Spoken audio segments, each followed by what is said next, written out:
est sur une tendance de fond où depuis maintenant un an, on a une accélération considérable du nombre de porteurs de projets qu'on rencontre, qu'on détecte, qui veulent intégrer soit dans des projets des technos d'IA pour automatiser des process, pour pouvoir apporter soit des chatbots qui vont faciliter du coup le déploiement de leurs services.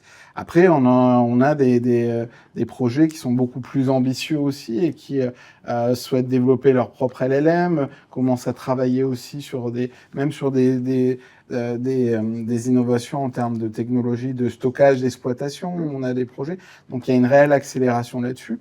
Donc, la Technopole de La Réunion, comme tout projet, on accompagne aussi des projets qui sont au soutien au développement des filières prioritaires du territoire. Donc, on est fort heureux de voir que maintenant, depuis un an, on accompagne plusieurs projets dans le domaine de la santé avec des UA et des solutions qui visent à optimiser l'appui des cliniques et des centres hospitaliers pour pouvoir mettre en conformité et puis développer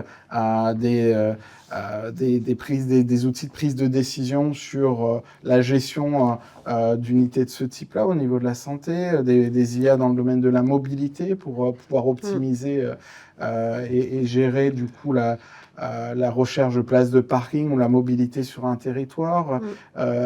Donc, on a plusieurs projets dans le domaine de l'éducation, de la EdTech. On a eu on a des projets qu'on a accompagnés. Il y a énormément de projets qui sont en train d'être générés pour pouvoir projets dans l'aide au tissu éducatif pour aider sur du suivi pédagogique.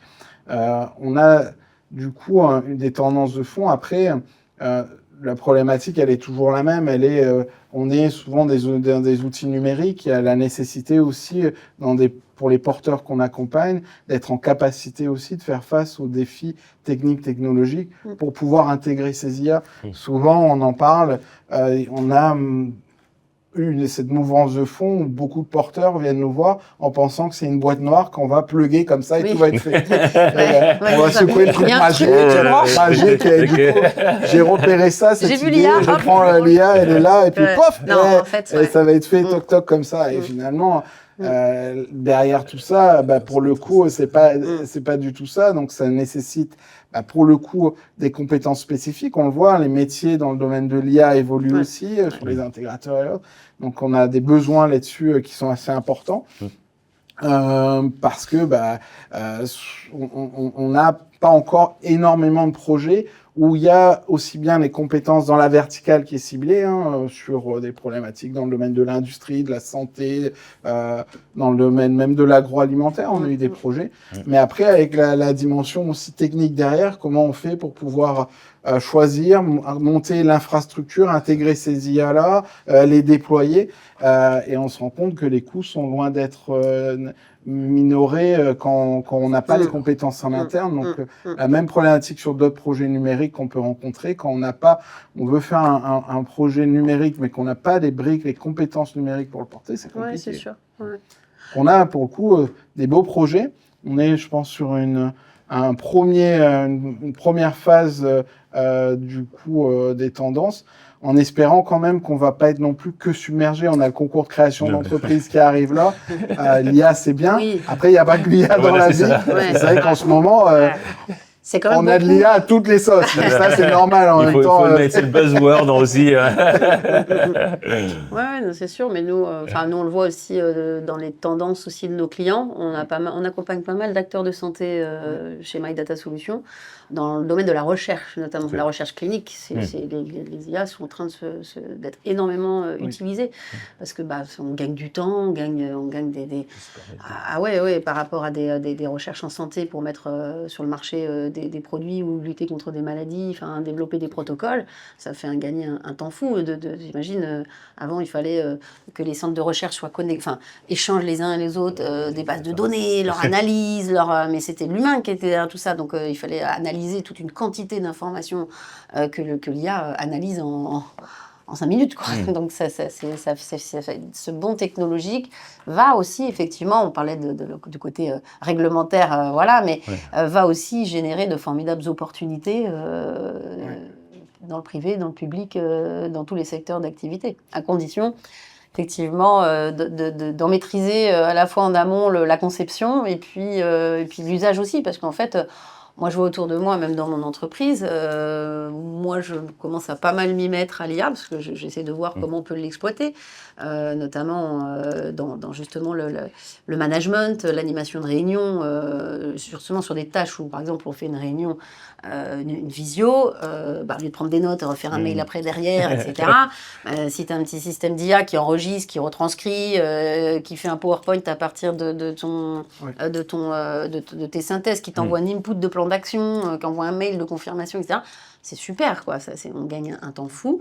Mais il y a quand même, il va y avoir peut-être deux vitesses. Il y a des gens qui vont voir l'opportunité, qui vont avoir envie de l'utiliser dans leur quotidien professionnel. Puis t'en as d'autres qui se disent, qui freinent. Moi, je vois chez moi, j'ai deux typologies de users. J'ai deux typologies. Il y en a qui disent, oh ouais, super. Alors moi, je tâtonne un peu, mais je teste et tout, c'est rigolo. Mais je vois le formidable potentiel, même pour notre activité. Nous, bien évidemment, on va intégrer de l'IA dans nos process. L'automatisation va être pour nous un gage de valeur aussi de l'entreprise, c'est sûr, parce qu'on va mettre l'humain sur ce qui est essentiel dans notre métier du conseil, justement la relation avec le client et la validation de la production si jamais on produit des choses avec de l'IA. On ne peut pas, par exemple, nous, notre métier sur le réglementaire et le juridique, on ne peut pas utiliser un IA, écris-moi des conditions générales de vente, donner ça à notre client et ciao, bye bye. Alors évidemment, le temps de mettre le prompt. Ça existe. Je sais. Et le temps de mettre le prompt. Évidemment, le temps de mettre le prompt, tu vois, t'imagines, tu vois la dérive. Parce que, nous, on le fait pas, parce qu'on n'est pas sur les CGV déjà, parce qu'on n'est pas des avocats, mais bon, je prends cet exemple, mais n'importe quel document juridique un petit peu, enfin des clauses, un contrat, une base de contrat, si on faisait ça avec nos clients, c'est-à-dire qu'on va leur vendre cher quelque chose qui a été généré par l'IA, si en plus on ne le contrôle pas, on coule la boîte, on coule la société. Donc je pense qu'il y a une mesure à avoir, c'est-à-dire il y a surtout... Je pense, nous, par exemple, quand je disais, on a créé notre propre IA pour chez nous, mais on l'entraîne sur le modèle autour de l'ensemble de la réglementation de la protection des données, pour créer des bases documentaires, améliorer nos bases documentaires, faire de la veille aussi pour nos clients sectoriels, etc. Pour l'instant, on l'utilise plutôt en interne puisqu'on le teste, mais bien sûr, il y a tout le temps derrière quelqu'un de chez moi qui contrôle avant réutilisation ou diffusion au sein de nos équipes de contenu. Par contre, c'est vrai qu'on gagne du temps quand même. En fin d'année, ça me fait penser avec le barreau de Saint-Pierre et les jeunes avocats et le CROEC. Là, il y a eu on a été partenaire là, d'un événement sur l'IA et les legal tech, sensibilisés. Notamment le barreau de Saint-Pierre on s'interrogeait sur l'impact aussi sur l'emploi. Mais finalement, c'est comme tout secteur. Le secteur juridique, il y aura des solutions qui risquent de révolutionner l'usage de l'IA. Mais je suis persuadé, comme tu le dis, que c'est des nouveaux métiers qui vont se créer aussi. Et c'est redonner la valeur finalement à l'essence même, c'est-à-dire au conseil, prendre plus de temps avec le client, prendre plus de temps pour analyser.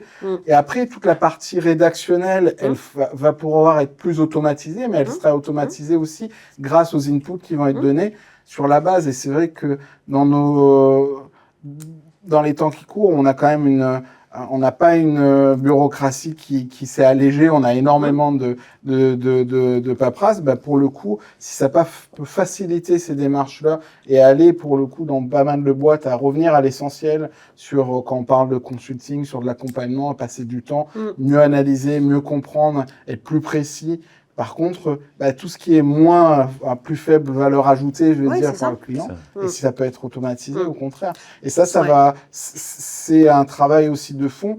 Tu me parlais de l'accompagnement derrière des startups, c'est comme tout projet, en fait. On va retravailler aussi sur les propositions de valeur, le besoin. Qu'est-ce qu'on fait réellement par rapport au client? Qu'est-ce qu'on délivre derrière? Et comment ces technologies d'IA peuvent accélérer du coup la délivrance de cette valeur ajoutée là pour le coup.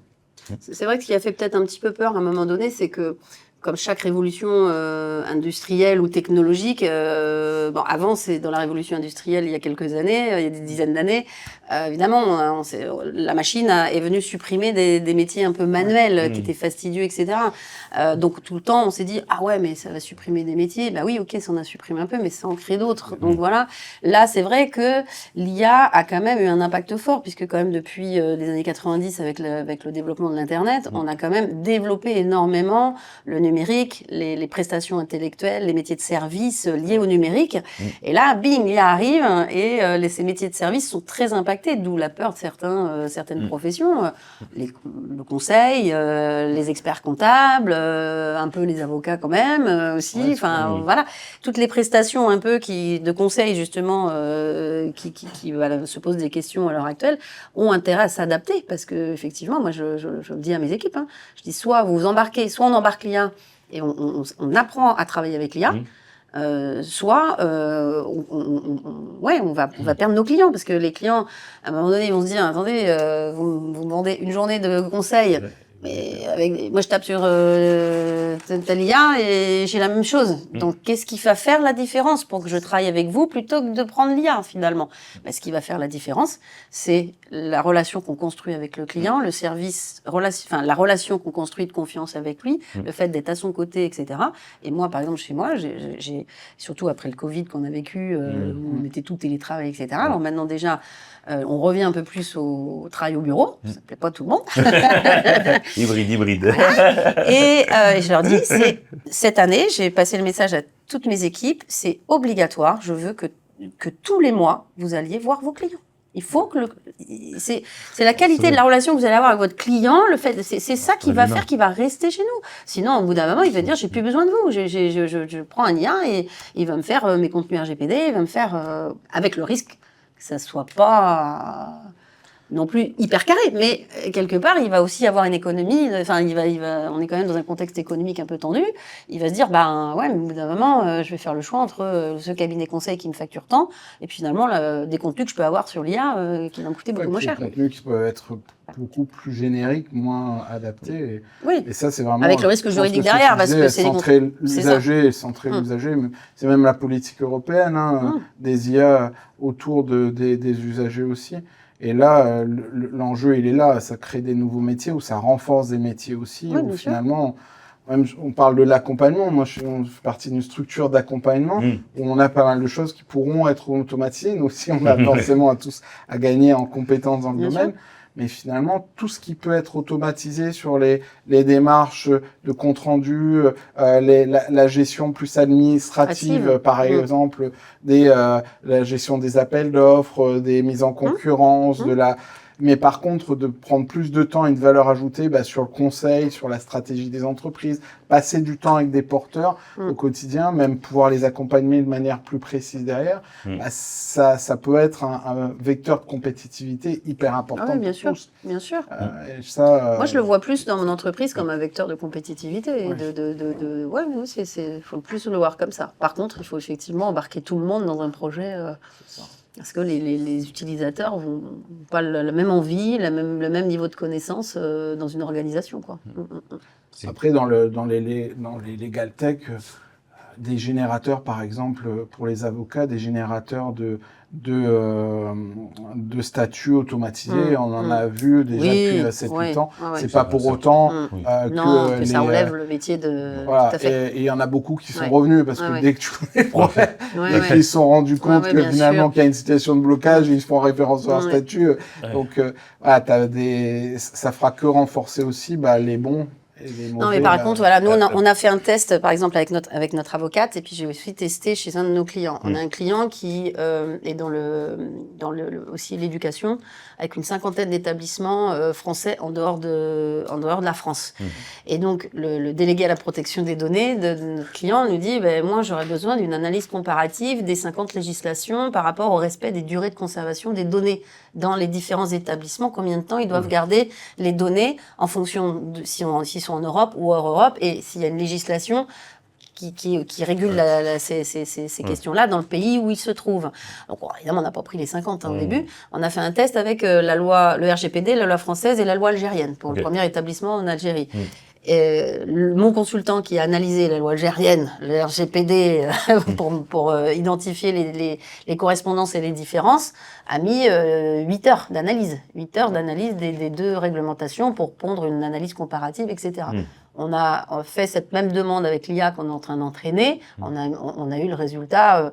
Il a fallu réécrire les prompts, il a fallu machin. En 1 heure, quoi. En 1 heure, on avait... Alors, à chaque fois, il a fallu le réentraîner parce que il y avait des caractères que l'IA ne reconnaissait pas, notamment la monnaie locale pour les sanctions. Enfin, voilà, il y avait des petits bugs en fait. Mais quand même, enfin, je veux dire, on se dit que... alors, et donc, notre avocat a testé aussi sur les recherches de jurisprudence. Quand on doit rédiger une plaidoirie, construire son dossier, il faut le faire au regard d'une jurisprudence, des jurisprudences qui existent. Et là, pour moi, moi qui ai fait des études de droit et je me suis fait des heures et des heures en bibliothèque à ouvrir, j'adore moi, à ouvrir tous les bouquins, mais t'imagines, maintenant, t'as même plus besoin de le faire. Et ça, c'est puissant. Ça, c'est très puissant. Et là, par contre, les avocats ont tout intérêt à utiliser de l'IA parce que ça va leur faire gagner un temps fou. C'est pas pour ça qu'ils ne seront pas derrière à rédiger leur dossier, mais le temps qu'ils vont pas perdre à croiser tout ça, ils vont le gagner en efficacité dans la rédaction et dans l'accompagnement du client en plaidoirie, par exemple. Bon, on va gagner. Après, il faut recroiser, il faut vérifier la véracité de l'analyse. Il faut vérifier. Mais c'est un gain de temps qui peut être colossal. Tout à fait. On va faire un saut, je pense qu'on va faire un saut au niveau qualitatif, clairement, c'est ce que vous exprimiez, c'est-à-dire qualitativement, et puis il va y avoir un gain de temps, donc comme on est entre guillemets mieux dans sa peau, mieux au travail, puisqu'on fait des choses qui sont moins chiantes, Des fois. Des fois, un peu moins redondantes, un peu moins répétitives, du coup aussi ça va nous permettre peut-être aussi de créer beaucoup plus, parce qu'on aura plus de temps dans notre tête pour créer, comme on ne sera pas obligé de se dire, il faut faire le petit copier-coller tout le lundi matin entre la case A2 et la case A, je sais pas quoi, ou la B, etc. Donc ça va être vraiment des choses je pense qui vont être assez cool à voir.